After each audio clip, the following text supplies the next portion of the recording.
And that was the Choir of St John's College, Cambridge, conducted by Stephen Cleobury in the Cantique de Jean Racine by Gabriel Fauré. Of course, very much known for his Requiem later, but he was very young when he wrote that, wasn't he, Philippa? Yes, and I think you can sort of hear, I was going to say you can hear seeds of the Requiem, but that's a ridiculously mixed metaphor. But he was only 19 or something when he wrote that, and like you can that. already hear Yes. the distinctive voice. Yes, absolutely, Yeah. absolutely. It really puts me into a bit of a trance. Actually, I need to wake up. Yes, can I give you a bit of a throw my cold water over you? Yes. Because you have to talk about Benjamin Britten now. Yes, which is quite a contrast, isn't it? It is really, yes. Actually, I love this piece too. Yeah.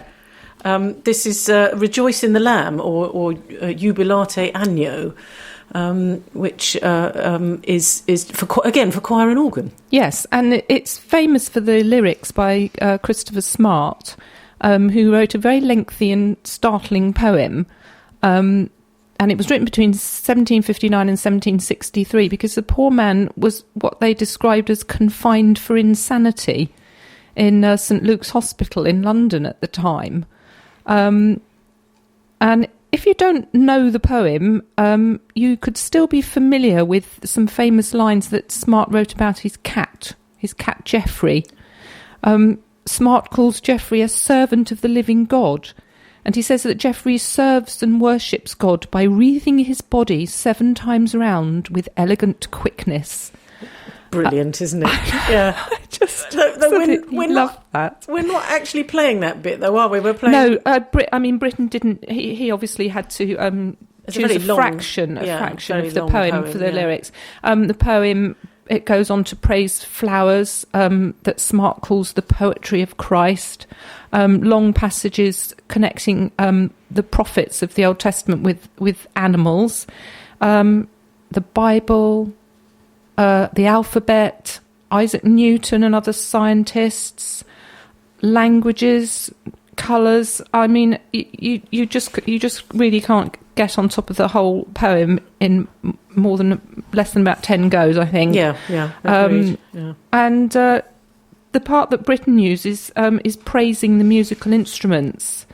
The trumpet rhymes are sound, bound, soar, more, and the like. The harp rhymes are sing, ring, string, and the like. Well, and it starts with a section, H is for... heaven. H is for heaven. H is for heaven, and M is for music, and then it bounds into this wonderful bit about the instrument. So we're going to go into playing that now. This is the Rudolphus Choir, conducted by Ralph Allwood, and this is a recording made in 2013, which is the 100th anniversary of Britten's birth. So H is for heaven, and the musical instruments bit from Rejoice in the Lamb. Jesus, Spirit, and therefore He is God.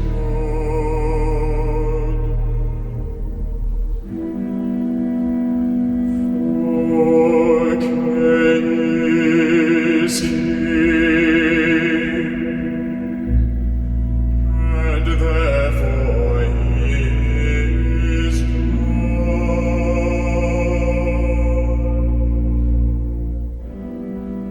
For hell is love, and therefore He is God. For M is music, and therefore He is God.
A remarkable stillness and serenity of soul. Britain's Rejoice in the Lamb, sung by the Rodolphus Choir with Ralph Allwood, and the last choice of my guest, Philippa Gray. Thanks so much for being with us today, Oh, Philippa. thanks for having me, Kathers. I've loved it. It's been so fantastic to hear all those favourite pieces over again and share them with everybody. It's great to have you, and thanks everybody for joining us. We're going to finish going back to the ballet.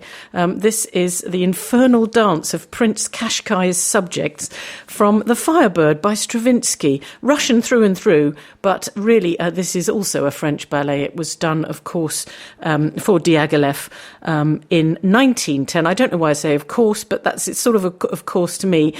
Prince Ivan has managed to gain the goodwill of the Firebird by not killing it. I have to say that sounds like a bit of an unhealthy relationship to me, but anyway, it enables him to challenge Koshkai the Immortal, and the Firebird at this point is making the monsters, and Koshkai's got minions. He's got minions and monsters. This totally changes what it sounds like in your head. Anyway, the Firebird makes them dance. She bewitches the monsters and all of the minions and people of Prince Kashkai to dance. And this is what you're going to hear: the London Philharmonic with the wonderful Bernard Haitink.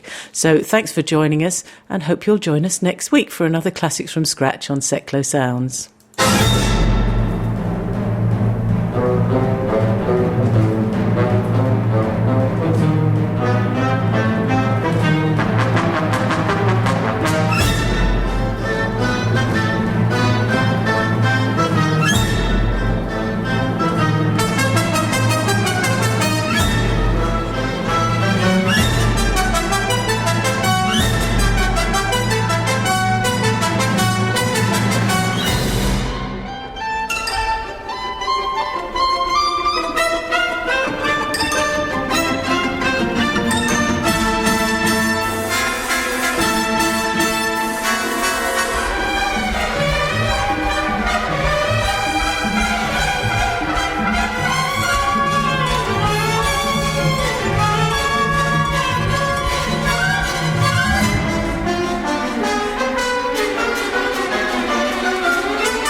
You're listening to Seklo Sounds. If you'd like to contact us, then send an email to radio@seklosounds.org, tweet us at Seklo Sounds, or Facebook us at Seklo Sounds Radio.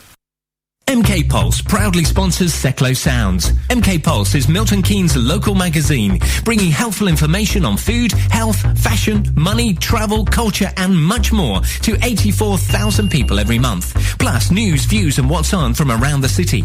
If it's happening in Milton Keynes, it's in MK Pulse, and it's available online at www.mkpulse.co.uk. MK Pulse and Seklo Sounds.